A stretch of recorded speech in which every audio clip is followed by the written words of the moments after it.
नमस्कार, ANP news देख रहे हैं आप और मैं हूं आपके साथ हितेंद्र। क्या बोलती दुनिया में आप सभी का स्वागत है। देश के कुछ राज्यों में मानसून ने दस्तक दे दी है और आगामी 25 जून से पूरे देश में मानसून पहुंचने की संभावना है। भारतीय मौसम विज्ञान विभाग के मुताबिक अगले 2 से 3 दिनों में दिल्ली, उत्तर प्रदेश, मध्य प्रदेश, उत्तराखंड समेत कई राज्यों में दक्षिण पश्चिम मानसून के आगे बढ़ने के लिए परिस्थितियां अनुकूल होती जा रही हैं। इस रिपोर्ट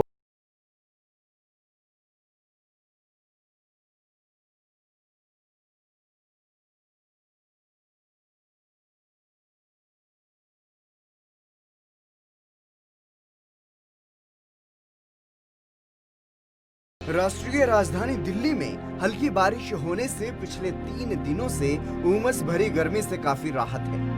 भारत मौसम विज्ञान विभाग के मुताबिक अगले 2-3 दिनों में दिल्ली, उत्तर प्रदेश, मध्य प्रदेश, उत्तराखंड समेत कई राज्यों में दक्षिण पश्चिम मानसून के आगे बढ़ने के लिए परिस्थितियां अनुकूल होती जा रही हैं।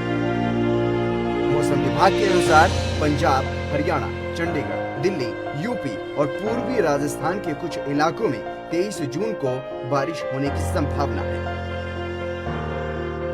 बिहार के कई इलाकों में भारी बारिश का अलर्ट। वहीं बिहार में मानसून मेहरबान है। राज्य के कई इलाकों में पिछले कुछ दिनों से रुक रुक कर बारिश हो रही है। मौसम विभाग ने पटना समेत राज्य के कई जिलों में तेज बारिश होने का अनुमान जताया है। मौसम विभाग ने अपने पूर्वानुमान में सीतामढ़ी, मधुबनी, मुजफ्फरपुर, दरभंगा, वैशाली, शिवहर, समस्तीपुर, पूर्णिया, सहरसा, मधेपुरा, सुपौल, अररिया और किशनगंज में 23 जून को भारी बारिश होने की संभावना जताई है, जबकि 24 से 26 जून के दौरान भारी बारिश का अलर्ट है। उत्तराखंड में मानसून की दस्तक, कई क्षेत्रों में बारिश। वहीं उत्तराखंड में मानसून ने दस्तक दे दी है। प्रदेश के कई क्षेत्रों में सोमवार से हल्की बारिश हो रही है। मौसम विभाग की जानकारी के मुताबिक 23 जून से राज्य के अधिकांश क्षेत्रों में भारी बारिश होने की संभावना है। मौसम विभाग ने 23 से 25 जून तक प्रदेश के ज्यादातर इलाकों में बहुत भारी बारिश होने का अनुमान जताया है। दिल्ली में गर्मी से राहत, मौसम सुहावना। वहीं दिल्ली में हल्की बारिश से मौसम सुहावना हो गया है। मौसम विभाग के मुताबिक अगले कुछ दिनों तक दिल्ली के लोगों को तेज धूप और लू से राहत मिली रहेगी। 23 से 27 जून तक हल्की बारिश होने के साथ तेज हवाएं चलने का अनुमान है। मौसम विभाग ने आने वाले कुछ दिनों तक दिल्ली में आंशिक रूप से बादल छाए रहने और हल्की बारिश की संभावना जताई है। बता दें कि 24 से 25 जून तक दिल्ली में मानसून पहुंचने का अनुमान है। मौसम विभाग के अनुसार मानसून 24 से 25 जून के आसपास दिल्ली, हरियाणा और पंजाब में दस्तक देगा। हिमाचल प्रदेश में आंधी बारिश का अनुमान। वहीं मौसम विभाग ने हिमाचल प्रदेश में अगले सप्ताह आंधी, तूफान और बारिश आने का अनुमान जताया है। शिमला स्थित मौसम विज्ञान केंद्र के निदेशक मनमोहन सिंह ने यह कहा है कि अगले सप्ताह निचले मध्यम पहाड़ी क्षेत्रों में बारिश होने और ऊंची पहाड़ियों में हिमपात होने का अनुमान है। उन्होंने कहा कि 23 से 24 जून तक मध्यम ऊंचाई वाले पहाड़ी क्षेत्रों में और मैदानी इलाकों में तेज हवाओं के साथ बारिश होने की संभावना है। राजस्थान में तापमान में गिरावट। राजस्थान के अधिकतर हिस्सों में सोमवार को अधिकतम तापमान में 1 से 2 डिग्री सेल्सियस तक की गिरावट दर्ज की गई है। मौसम विभाग ने आगामी 24 घंटे के दौरान कई हिस्सों में धूल भरी आंधी के साथ कुछ हिस्सों में हल्की से मध्यम दर्जे की बारिश होने की संभावना भी जताई है, जिससे गर्मी से और राहत मिलने की उम्मीद है। अगले 24 घंटों का मौसमी पूर्व अनुमान। मौसम पूर्वानुमान एजेंसी स्काईमेट के अनुसार अगले 24 घंटे के दौरान छत्तीसगढ़, ओडिशा, मध्य प्रदेश, दक्षिण पूर्वी उत्तर प्रदेश और झारखंड के कुछ इलाकों में मध्यम से भारी वर्षा होने की संभावना है। इन भागों में कहीं-कहीं पर मूसलाधार वर्षा भी देखने को मिल सकती है। केरल, कर्नाटक और गोवा में भी कई जगहों पर मूसलाधार वर्षा जारी रहने की संभावना है, जबकि मुंबई समेत महाराष्ट्र के तटीय भागों और गुजरात में कुछ स्थानों पर खासतौर पर सौराष्ट्र क्षेत्र में हल्की से मध्यम वर्षा हो सकती है। तेलंगाना और उत्तरी तटीय आंध्र प्रदेश में भी मध्यम बारिश का अनुमान है। इसके अलावा बिहार, पश्चिम बंगाल, तमिलनाडु, कर्नाटक और उत्तर पश्चिम भारत में गरज के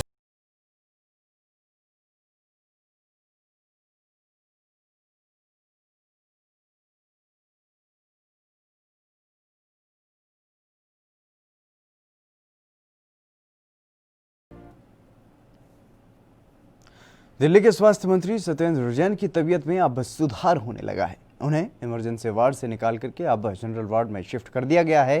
दरअसल दिल्ली के स्वास्थ्य मंत्री कोरोना पॉजिटिव होने के बाद अस्पताल में भर्ती हुए थे, जहां अभी भी उनका इलाज चल रहा है।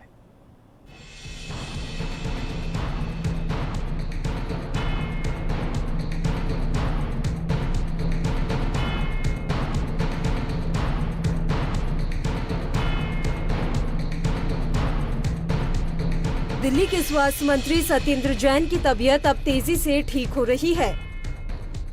दिल्ली के स्वास्थ्य विभाग ने सोमवार को जानकारी दी। स्वास्थ्य मंत्री सत्येंद्र जैन की तबीयत ठीक होने के बाद उन्हें जनरल वार्ड में शिफ्ट कर दिया गया है। उनका ऑक्सीजन सपोर्ट भी हटा लिया गया है।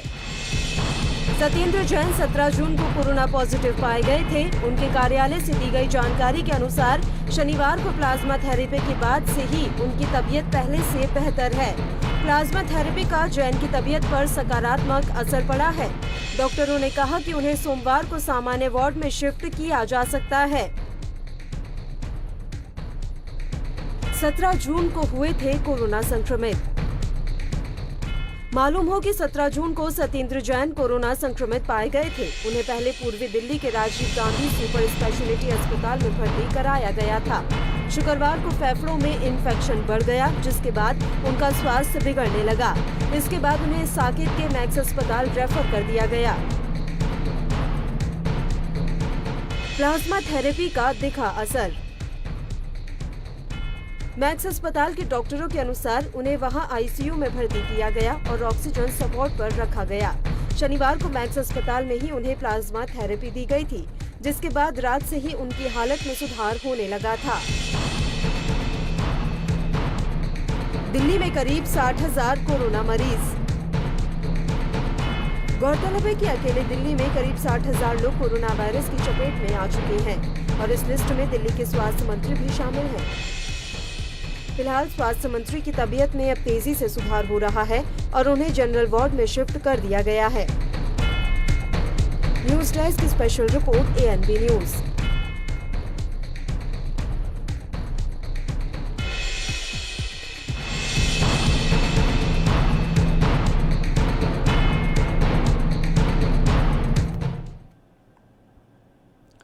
गुरुग्राम में एक बार फिर से उस समय हंगामा खड़ा हो गया जब क्वारंटीन सेंटर में मौजूद सभी 17 मरीज गायब हो गए।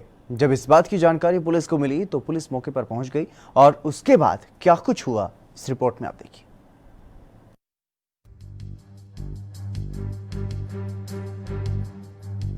गुरुग्राम में अभी 67 कोरोना संक्रमित मरीजों के गायब होने का मामला सुलझा भी नहीं था कि मारुति की सिक्योरिटी कंपनी के 17 संक्रमित मरीजों के गायब होने की सूचना से हड़कंप मच गया। दरअसल जिला स्वास्थ्य विभाग की टीम ने जब आईएमटी स्थित मारुति क्वारंटीन सेंटर का मुआयना किया तो वहां मौजूद 17 कोरोना संक्रमित कर्मचारी जो कि मारुति की सिक्योरिटी कंपनी SIS में तैनात थे वो गायब मिले। वहीं जब इस बाबत सिक्योरिटी इंचार्ज ने भी इस अति संवेदनशील मामले में गैर जिम्मेदाराना रवैया दिखाया तो जिला स्वास्थ्य विभाग की टीम ने सभी लोगों के खिलाफ गुरुग्राम पुलिस को शिकायत दे दी। उधर पुलिस ने शुरुआती जांच के बाद सभी के खिलाफ डिजास्टर मैनेजमेंट की धाराओं के तहत मामला दर्ज कर लिया और जांच शुरू कर दी। ये एक SIS सिक्योरिटी है IMT मानेसर में, उसके कुछ एम्प्लॉय कोरोना संक्रमित हो गए थे जिनकी पॉजिटिव रिपोर्ट आई थी और उन्होंने अपनी एक जगह पे ही उनको क्वारंटाइन कर दिया था और हेल्थ डिपार्टमेंट को उन्होंने इसके बारे में सूचित कर दिया था कि इन सबको हमने यहाँ पे क्वारंटाइन कर रखा है। जब हेल्थ डिपार्टमेंट की टीम ने जाके वहाँ पे इंस्पेक्शन किया तो वो लोग वहाँ पे हाजिर नहीं मिले। जब पता चला तो ये पता चला कि वो यहाँ से गायब हैं। तो इसके संबंध में जो लोग वहाँ से जो पॉजिटिव थे और वहाँ से बगैर सूचना के गए हैं उनके खिलाफ और जो कंपनी के जो कर्नल बख्शी थे जिन्होंने हेल्थ डिपार्टमेंट को बताया था, उनके खिलाफ हमने केस रजिस्टर किया है और इसकी इन्वेस्टिगेशन की जा रही है। वहीं इस मामले में एसीपी क्राइम ने बताया कि जब उन्हें इस मामले की जानकारी मिली तो उन्होंने क्वारंटीन सेंटर से भागे सभी कर्मचारियों को ढूंढकर होम क्वारंटीन कर दिया। ये सभी राजस्थान, झज्जर और गुरुग्राम के रहने वाले हैं। जहाँ तक बात उनकी है तो वो जो राजस्थान के थे उनमें से कुछ लोग तो वो राजस्थान में क्वारंटाइन करा दिए गए हैं। जो हरियाणा में जहाँ के रहने वाले थे वहीं के निकट के जो भी सेंटर थे सबसे संपर्क करके उनको वहाँ पे क्वारंटाइन करा दिया। दरअसल ये कोई पहला मामला नहीं है। इससे पहले भी जिला स्वास्थ्य विभाग की लापरवाही से 67 कोरोना संक्रमित मरीज स्पेशल कोविड अस्पतालों से गायब मिले थे और इस लापरवाही का खामियाजा गुरुग्राम के सीएमओ को तबादला देकर चुकाना पड़ा था। अब ऐसे में एक बार फिर से ये बड़ी लापरवाही कहीं साइबर सिटी के लोगों के लिए भारी न पड़ जाए, क्योंकि साइबर सिटी में लगातार कोरोना मरीजों की संख्या बढ़ रही है। गुरुग्राम से आलोक उपाध्याय की रिपोर्ट, ANB न्यूज।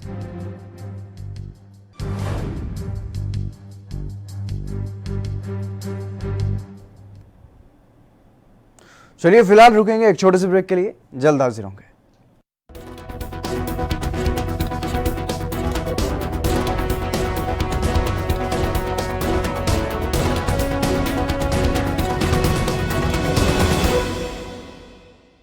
सबसे पहले हमारे माननीय जो पूर्व मुख्यमंत्री रहे हैं और हमारे कांग्रेस के बहुत वरिष्ठ नेता रहे माननीय दिग्विजय सिंह जी को उनकी जीत को बहुत बहुत बधाई देता हूं और उन्होंने ऐतिहासिक मतों से जीत दर्ज की है। मैं उनको जीत की बहुत बहुत बधाई देता हूं और राज्यसभा में एक बुलंद आवाज मध्य प्रदेश से पहुंचने वाली है। मैं फिर से दिग्विजय सिंह को अपनी ओर से बहुत बहुत बधाई देता हूँ और साथ ही अभी ANB न्यूज़ यहाँ पर लॉन्च हो रहा है। मैं यह उनको भी बहुत बहुत बधाई देता हूँ और साथ ही यह उम्मीद करता हूँ कि आप अच्छी न्यूज़, सच्ची न्यूज़ और जिस तरीके से आपको देश का चौथा स्तंभ बोला जाता है, आप उसका अपना जो काम है वो बेखूबी से करेंगे, बहुत अच्छे से करेंगे, एकदम निडर होकर करेंगे। मैं आपके चैनल को बहुत बहुत बधाई देता हूँ। Online admissions in CMS for nursery to class 9 and provisional admission in class 11 are open at www.cmseducation.org. Online classes in CMS from class 9 to 12 will continue till government reopens schools. Online CMS summer camp nursery to class 8 will run until 30th of June and from 1st of July 2020 regular online classes from nursery to 12th will continue till government reopens schools. घुटना, कंधा या कमर, चाहे जैसा हो दर्द, doctor ortho आपको देता है दर्द से पूरी आजादी, एक भरपूर जिंदगी। ये कोई टेम्परेरी पेन किलर नहीं, आयुर्वेदिक औषधि है।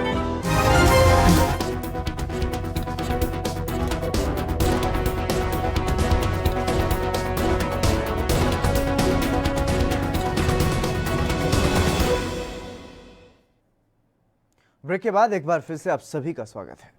चीन के साथ जारी तनाव के बीच रक्षा मंत्री राजनाथ सिंह 3 दिवसीय रूस दौरे पर हैं और इस मौके पर जहां राजनाथ सिंह चीन के साथ मौजूदा हालातों को लेकर के चर्चा करेंगे तो वहीं हथियारों की सप्लाई को लेकर भी चर्चा करेंगे। इस रिपोर्ट में आप देखिए।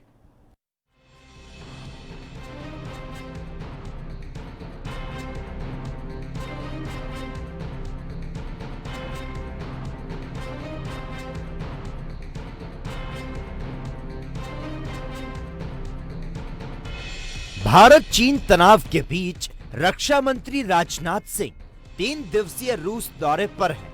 इस दौरे के दौरान भारत रूस के बीच रक्षा को लेकर और रणनीतिक साझेदारी पर चर्चा होने की उम्मीद है। साथ ही Bharat S-400 triumph anti missile system की डिलीवरी में तेजी लाने के लिए रूस पर दबाव डाल सकता है। दरअसल राजनाथ सिंह का यह दौरा चीन और भारत के बीच हुई हिंसक झड़प के बाद हो रहा है। 15 जून को हुई झड़प में गलवान घाटी में 20 भारतीय जवान शहीद हो गए थे। प्लेन से इक्विपमेंट की सप्लाई की मांग करेंगे राजनाथ। सूत्रों के मुताबिक रक्षा मंत्री रूस से Sukhoi 30, MKI, MiG-29, T-90 tank और किलो क्लास सबमरीन के लिए इक्विपमेंट की अर्जेंट सप्लाई की मांग करेंगे। पहले इन इक्विपमेंट की सप्लाई समुद्र के रास्ते से होनी थी, लेकिन कोविड महामारी के चलते ये कई महीनों से अटकी है। सूत्रों के मुताबिक राजनाथ सिंह अब रूस से कहेंगे कि वे प्लेन के जरिए जल्द से जल्द इन सामानों की सप्लाई करें। दरअसल माना जा रहा है कि कोरोना के चलते रूस ने S-400 डिफेंस सिस्टम की डिलीवरी में दिसंबर 2021 तक देरी की। भारत पिछले साल ही इसके लिए रूस को $5.4 बिलियन यानी कि 40,000 करोड़ रुपए का भुगतान कर चुका है। रूस रवाना होने से पहले रक्षा मंत्री का ट्वीट। वहीं रूस रवाना होने से पहले रक्षा मंत्री राजनाथ सिंह ने ट्वीट करते हुए इस दौरे की जानकारी दी। उन्होंने लिखा कि रूस की यात्रा के दौरान भारत रूस के बीच रक्षा और रणनीतिक साझेदारी को और मजबूत करने को लेकर बातचीत होगी। मैं मॉस्को में 75वें विक्ट्री परेड डे में भी शामिल होऊंगा। रूस को देंगे भारत चीन तनाव की जानकारी। वहीं रक्षा मंत्रालय के सूत्रों के मुताबिक राजनाथ सिंह अपनी इस यात्रा के दौरान चीन और भारत के सीमा तनाव पर रूसी रक्षा मंत्री सरगेई शोइगु को जानकारी देंगे। इस दौरान राजनाथ सिंह की चीनी अधिकारियों से मुलाकात नहीं होगी। गौरतलब है कि चीन के साथ जारी तनाव के बीच रक्षा मंत्री राजनाथ सिंह ने चीनी अधिकारियों के साथ मुलाकात करने से इनकार कर दिया था। Special report ANB news.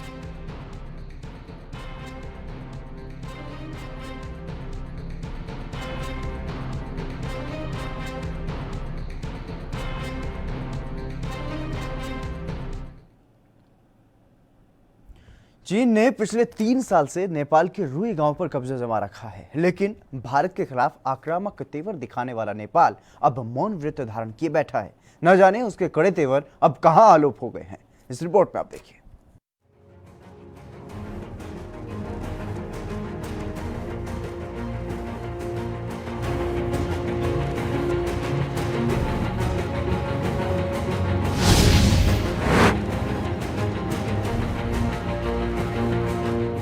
Bharat के साथ काला पानी सीमा विवाद का मुद्दा उठाने वाले नेपाल के रुई गांव पर पिछले 3 साल से चीन ने कब्जा कर रखा है। पिछले कुछ समय से एक के बाद एक भारत विरोधी कदम उठा रही नेपाल की केपी शर्मा ओली सरकार ने ड्रैगन के इस नापाक हरकत पर चुप्पी साध रखी है।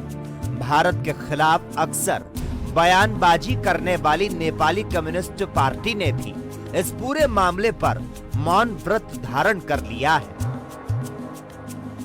60 साल तक रहा नेपाल का हिस्सा। वहीं दूसरी तरफ 60 साल तक नेपाल सरकार के अधीन रहने वाले रुई गांव के गोरखा अब चीन के दमनकारी शासन के अधीन हो गए हैं। नेपाली अखबार अन्नपूर्णा पोस्ट के मुताबिक रुई गांव वर्ष 2017 से तिब्बत के स्वायत्त क्षेत्र का हिस्सा हो चुका है। इस गांव में अभी 72 घर हैं।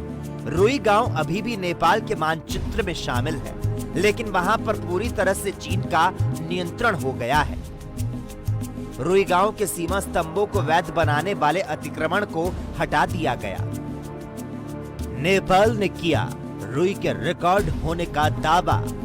नेपाल के भू राजस्व कार्यालय गोरखा के अनुसार उनके पास अभी भी रुई गांव के निवासियों से एकत्र राजस्व का रिकॉर्ड है।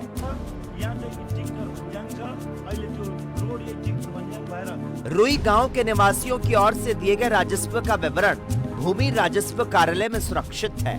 कार्यालय के एक सहायक कर्मचारी ने कहा कि कार्यालय के रिकॉर्ड अनुभाग में अधारा साया खोले से रुई तक के लोगों के राजस्व का रिकॉर्ड है।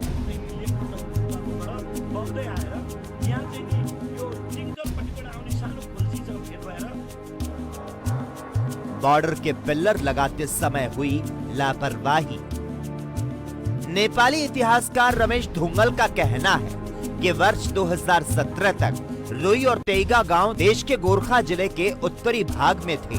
उन्होंने कहा कि रुई गांव नेपाल का हिस्सा है, ना तो हमने इसे युद्ध में खोया और ना ही ये तिब्बत से संबंधित किसी विशेष समझौते या अनुबंध के अधीन था।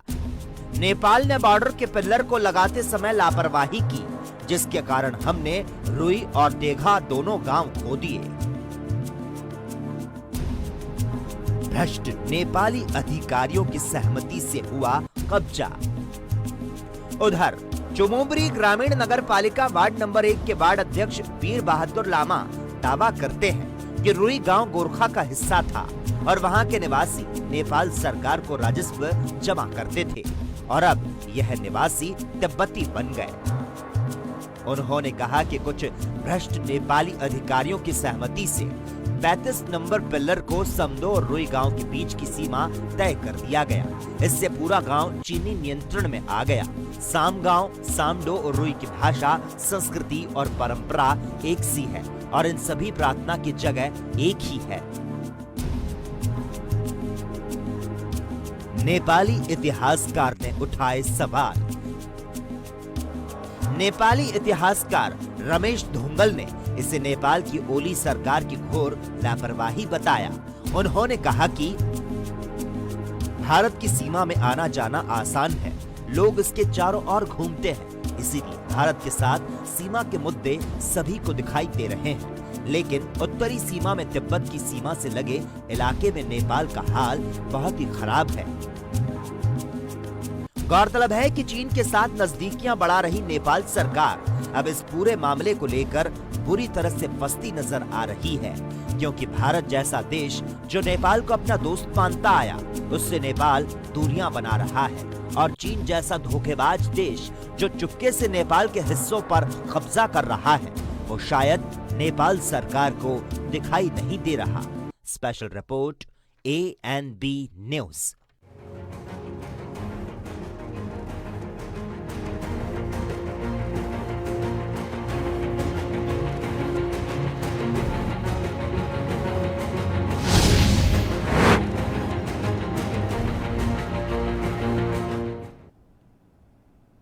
चलिए, क्या बोलती दुनिया में आज के लिए बस इतना ही। नमस्कार।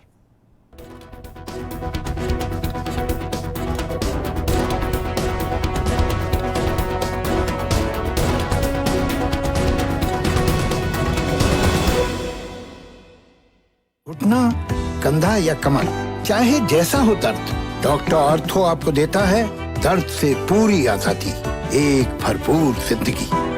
मैं सबसे पहले हमारे माननीय जो पूर्व मुख्यमंत्री रहे हैं और हमारे कांग्रेस के बहुत वरिष्ठ नेता रहे हैं माननीय दिग्विजय सिंह जी को, उनकी जीत को बहुत बहुत बधाई देता हूं और उन्होंने ऐतिहासिक मतों से जीत दर्ज की है। मैं उनको जीत की बहुत बहुत बधाई देता हूं और राज्यसभा में एक बुलंद आवाज मध्य प्रदेश से पहुंचने वाली है। मैं फिर से दिग्विजय सिंह को अपनी ओर से बहुत बहुत बधाई देता हूं और साथ ही अभी ANB न्यूज़ यहाँ पर लॉन्च हो रहा है। मैं यह उनको भी बहुत बहुत बधाई देता हूँ और साथ ही यह उम्मीद करता हूँ कि आप अच्छी न्यूज़, सच्ची न्यूज़ और जिस तरीके से आपको देश का चौथा स्तंभ बोला जाता है, आप उसका अपना जो काम है वो बेखूबी से करेंगे, बहुत अच्छे से करेंगे, एकदम निडर होकर करेंगे। मैं आपके चैनल को बहुत बहुत बधाई देता हूँ। जिस शो की जज में है टैलेंट, अपने साथ पूरी दुनिया को थिरकने पर मजबूर करने का, उस अल्टीमेट टैलेंट रियलिटी शो को होस्ट करने के लिए हम हैं बेताब। क्या आप भी हैं तैयार?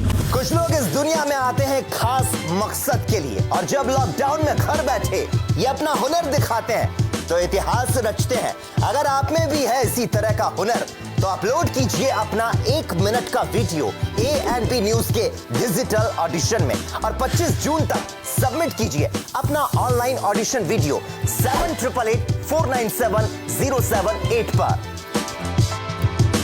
Hunarbaaz of ANB news.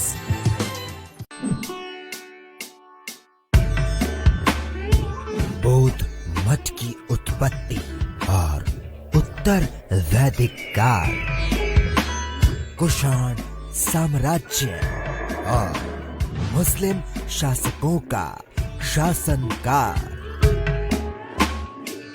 Mathura के पेड़े और आगरा का ताज, फिरोजाबाद की चूड़ियां और बनारस का घाट, इलाहाबाद का संगम और बरेली का बाजार, मुरादाबाद पीतल की नगरी और नवाबी नगरी लखनऊ का कसीदाकार, जहां कोस कोस पे बदले है पानी, जहां 2.5 कोस पे बदले है वाणी, जहां की मिट्टी और हवा में महकती है पीर और संतों की रूह,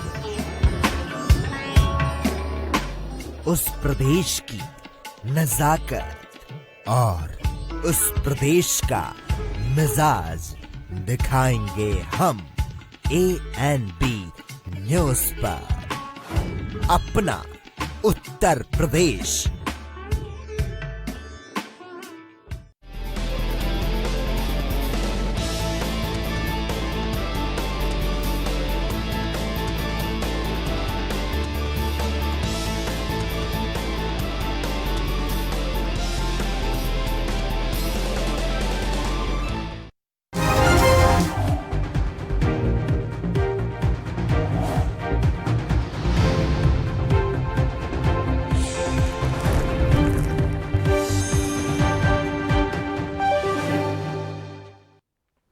इस वक्त की बड़ी खबर, मॉस्को पहुंच गए हैं रक्षा मंत्री राजनाथ सिंह।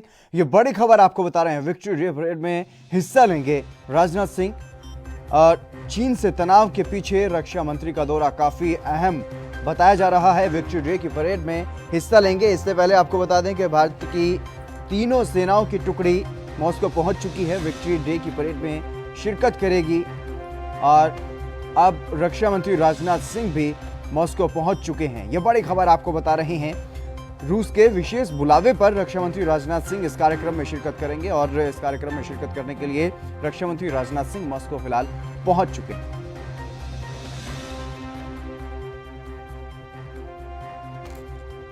AK मिश्रा विदेशी मामलों के जानकार हमारे साथ जुड़ गए हैं। मिश्रा जी, आपका स्वागत है NB न्यूज पर।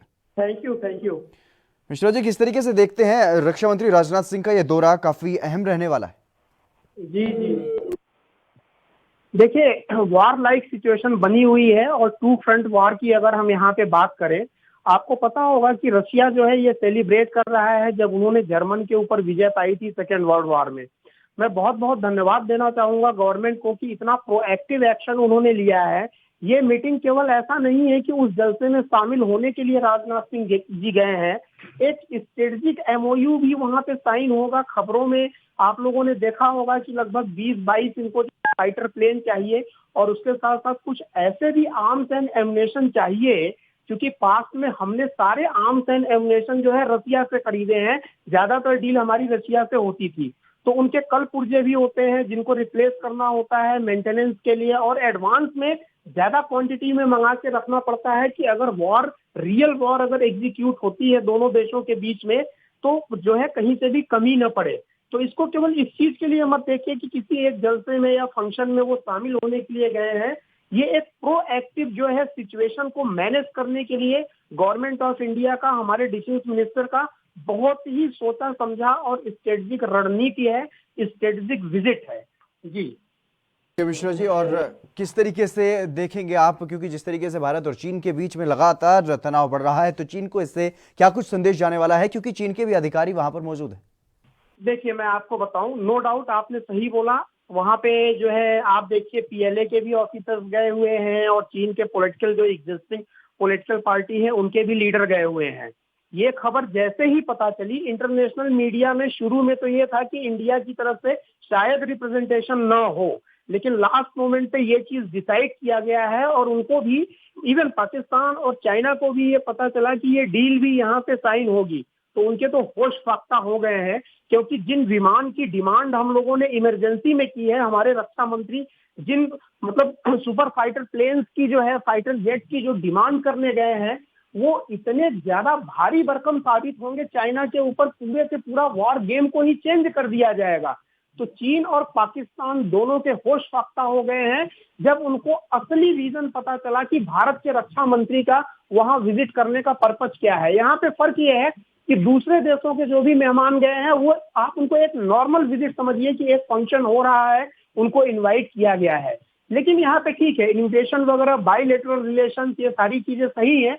एक जो बहुत बड़ा स्ट्रेटेजिक पर्पज हम सॉल्व करने जा रहे हैं, वो अपने देश के लिए एक बहुत बहुत बहुत महत्वपूर्ण अचीवमेंट होगा कि हमको इमीडिएट सप्लाई ये सारी चीजें की जाएंगी, जो कि एयरफोर्स या डिफेंस के जो स्पेशलिस्ट हैं, उन लोगों ने जो भी डिमांड की होगी हमारे सरकार से।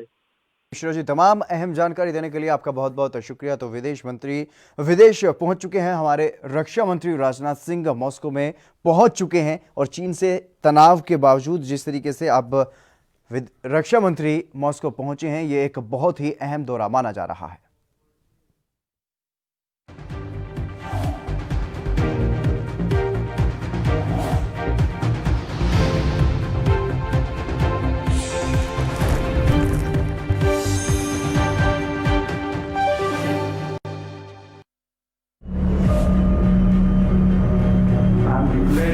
Public health emergency of international concern over the global outbreak of novel coronavirus. Bharat की कोरोना वायरस से जंग।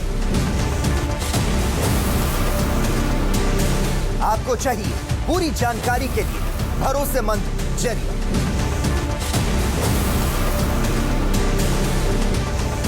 जानकारी जो अफवाहों पर ना हो। 24 घंटे 7 दिन लगातार सिर्फ ANB न्यूज पर। बयान, कमान, हुक्मरान,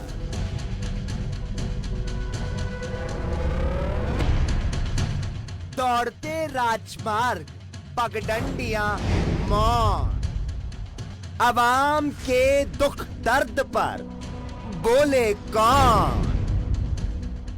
सियासत के पतीले में उबलते अधिकार, जनता पर दीवान हर कोई है सरकार, फिर भी कहते हैं जनता का, जनता के द्वारा, जनता के लिए यह है लोकतंत्र।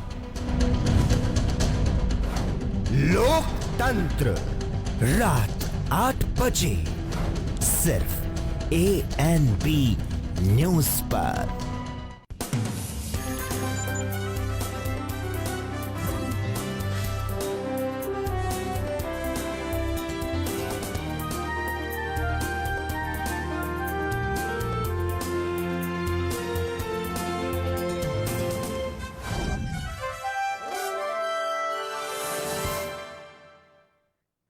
नमस्कार, देश दुनिया में आपका स्वागत है और मैं हूं आपके साथ लोकेश जगवानी।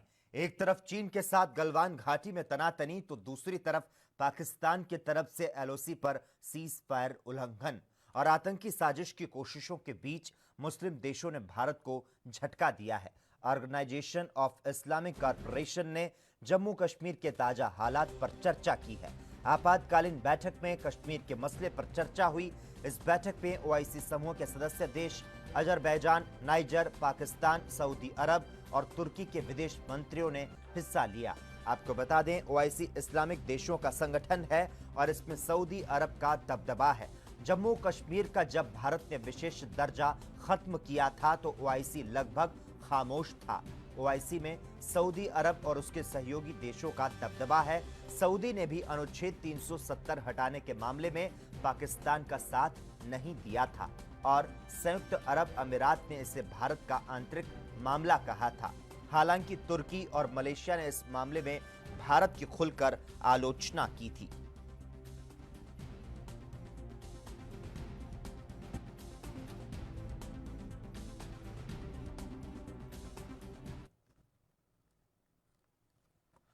चीन ने हांगकांग के लिए राष्ट्रीय सुरक्षा कानून को पारित करने की कवायद को तेज कर दिया है और इस बाबत चीन की national people's congress standing committee 3 दिनों की एक अहम बैठक करने जा रही है। उम्मीद की जा रही है कि 30 जून तक यानी कि ब्रिटिश शासन से हांगकांग की वापसी की 23वीं वर्षगांठ के पूर्व इस कानून को पारित कर लिया जाएगा। चीन इस कानून को पारित कराने की जल्दी में है।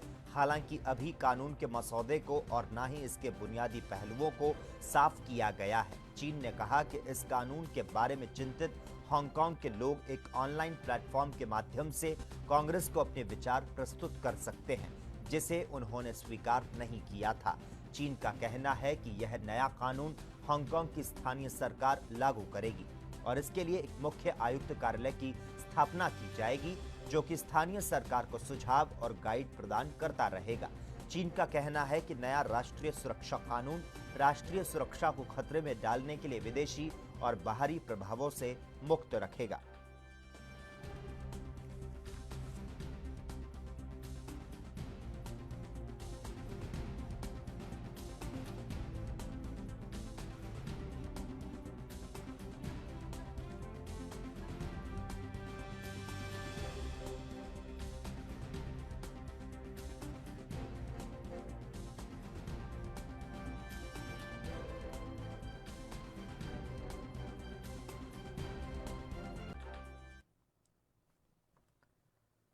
लद्दाख में विवादित वास्तविक नियंत्रण रेखा पर मौजूद गलवान घाटी में भारत चीन के बीच हिंसक झड़प के एक हफ्ते के बाद ही जापान ने चीन की ओर रुख कर लिया है। जिस आइलैंड पर चीन लंबे समय से अपनी नजरें गड़ाए बैठा है, उस पर पूरी तरह से अपना कब्जा जमाने की मंशा से जापान ने आगे बढ़ना शुरू कर दिया। दरअसल ओकिनावा में इशिगाकी सिटी काउंसिल ने एक विधेयक को मंजूरी दी, जो कि सेंकाकुस द्वीप पर जापान के नियंत्रण को मजबूती प्रदान करता है। आपको बता दें, जापान और चीन